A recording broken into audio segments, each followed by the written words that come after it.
Love. Love.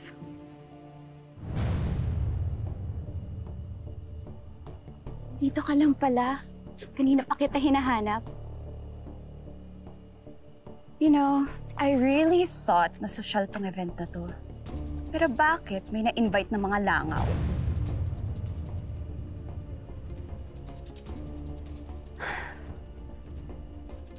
That's enough, Venice.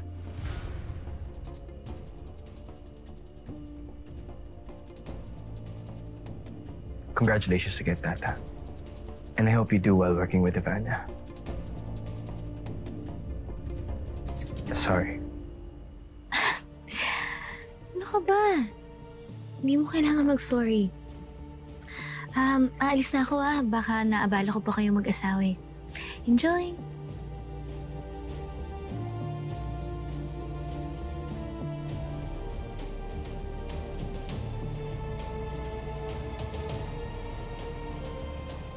For someone so young, you really are impressive. Malayong mararating mo. That's for sure.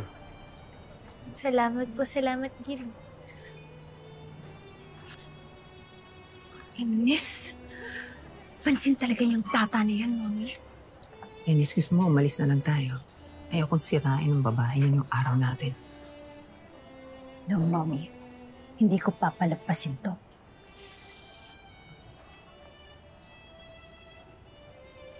Tata, I like your hair. I like your outfit. I like your shoes. In fairness, walang bahid ng pagiging tindera ng batsoy sa palengke. You look good. Pasensya ka na, Venice, ha? Wala kasi akong panahon makipagtalo eh. Marami pa kasi akong kakausaping investors. I was complimenting you. Pero ganyan ka talaga, ano? Ito, ano nga ako hahawakan? I'm just telling the truth. So, pagkatapos mo gamitin si Francis at hut-hutan ng pera, itong si Ivana naman yung gagamitin mo at uutuin. Ang galing mo talaga. Sa bagay, walang hindi gagawin ng langaw para lang makatungtong sa kalabaw. No, this is your fairy godmother who has a big heart for the poor. Stay away from her. Naintindihan niyo? Scary.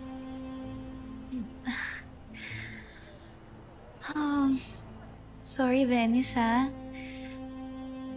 Pero para lang alam mo, wala akong ginagamit na tao. Sadyang may talento lang talaga ako sa kusina eh. Ay, sorry. Hindi ka nga pala makarelate. Kasi di ba, hindi ka marunong magluto. Hindi ka rin marunong sa business. In fact, wala kang alam sa kahit anong bagay. Hindi mo na ako makakayanan ngayon.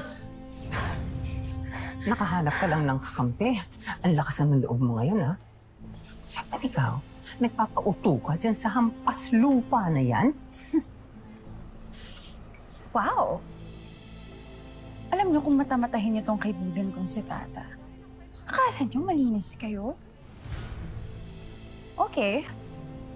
Papaalala ko lang Hindi ba sa squatters area kayo sa Manila nakatira dati?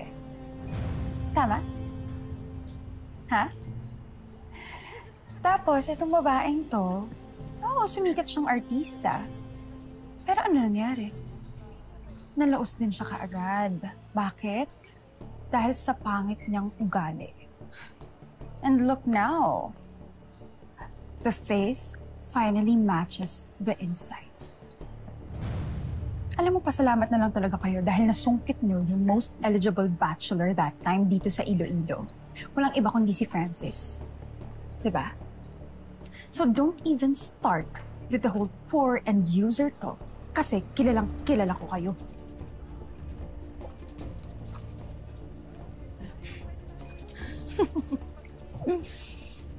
See? Natameme kayo, wala kayong masabi. Because it's so funny how the truth can make you so uncomfortable. Shut the hell up! How dare you? Bitter ka lang kasi ako ang pinili ni Francis at hindi ikaw. Kapal ng mukha mo, ha? Aray! Ano ba? Akala mo ba kinaganda mo yung buhok mo na red hair na yan, ha? Mukha kang manok, mukha kang tanga. Hey! May nangyayari ba dito? Mayora, we're just having fun. Actually, we are just congratulating them. Job well done, Tata. Congratulations. Ivana, congratulations! Thank you. Mayora, sobrang saya lang talaga namin. And sa sobrang saya namin, natapunan lang nila ako ng wine. Pero everything's fine. We're doing fine. Eh, syempre kami yung nagwagi eh. Yes! Kaya, I need to clean this up, so let's go, Tata. Yeah, let's go. Thank you, for go. congratulating us. Thank you. No? We did well. Love it. Let's go. Pwede ba? Palitan mo na yung kulay ng buhok mo. Magkulay ka ng buhok, ha? Ayoko na yung red buhok mo. Ayoko na. Kakainis.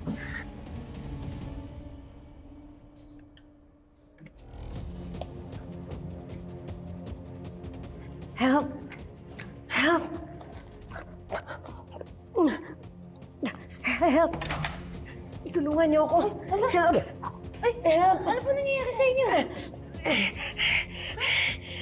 Nahilo ko. Ang baba ang blood sugar ko. Teka lang po, tatawag lang po ka ng No need. All I need is a candy. Meron ka ba niyang matamis dyan? Opo, ito, menthol candy. Ito po. Thank you.